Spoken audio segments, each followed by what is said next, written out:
లోకం ఒక మాయని తెలుసుకున్నాను. ఏది నా సొంతం కాదనుకున్నాను. తప్పిపోయిన కుమారుని నేనైతే నా కొరకై నిరీక్షించే తండ్రి నా యేసు. తప్పిపోయిన కుమారుని నేనైతే నా కొరకై నిరీక్షించే తండ్రి నా యేసు.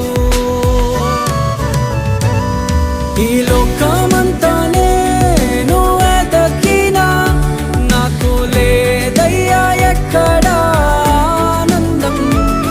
నీ సన్నిధిలో ఒక్క క్షణం గడిపినా నా హృదయ